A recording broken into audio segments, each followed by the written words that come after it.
84 লক্ষ ফেরের পর একটা মানব জন্ম, যেটা আমরা এবার পেয়েছি। এর আগে যে আমরা শিয়াল কুত্তা আসলাম না, এর কি গ্যারেন্টি? তো আমাদের কাম্য এটাই, পরবর্তী জন্মে যেন আমাদের লালন এটি নতুন দুই অন্তরা। আমি মরে যদি ফিরে আসি, মরে যদি ফিরে আসি, হিসাব নিকাশ কে কারে পা,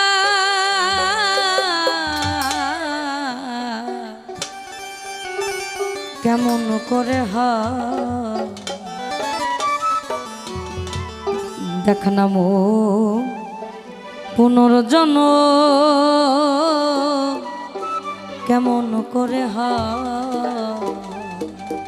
লোকে বলে পুনর্জন্ম বলতে কিচ্ছু নাই, কিন্তু আমরা তো পুনর্জন্মের মধ্যেই আছি। এর আগে আমরা কি ছিলাম আমরা জানি না, রিসাইকেলিং যেটাকে বলে, অর্থাৎ 84 লক্ষ ফেরের পর একটা মানব জন্ম, যেটা আমরা এবার পেয়েছি। এর আগে যে আমরা শিয়াল কুত্তা আসলাম না, এর কি গ্যারেন্টি? তো আমাদের কাম্য এটাই, পরবর্তী জন্মে যেন আমাদের পশু পাখি না হইতে হয়, মানব জন্মটাই শ্রেষ্ঠ। আর স্ত্রীর গর্ভে স্বামীর জন্ম, কে বোঝে তার নিগুড় মর্ম,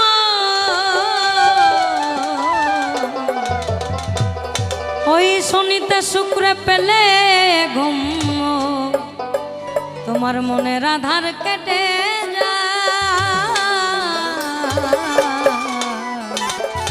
কেমন করে হয় দেখ না মো, ওই তোর পুনর্জন্ম কেমন করে হয়। পিতার বীর্যে পুত্রের সৃজন, তাতেই পিতার পুনর্জন্ম, সুধা শুক্রে দেহের গঠন, আলেক রূপে ফিরে সদা, কেমন করে হয় ভবে জানা যায় রে কেবা ঈশ্বর, যার জন্ম সে নেই বারবার, সিরাজ সাই কয় লালনে বা, সে বোঝায় যে যারে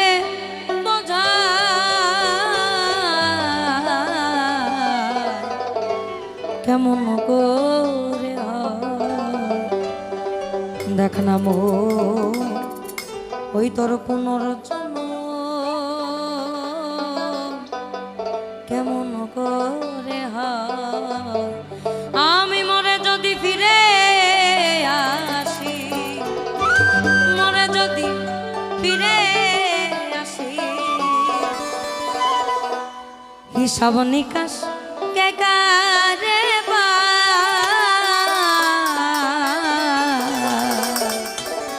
কেমন করে হয় দেখ না মো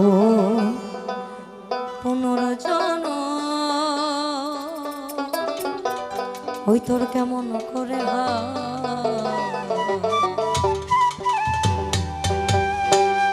ধন্যবাদ।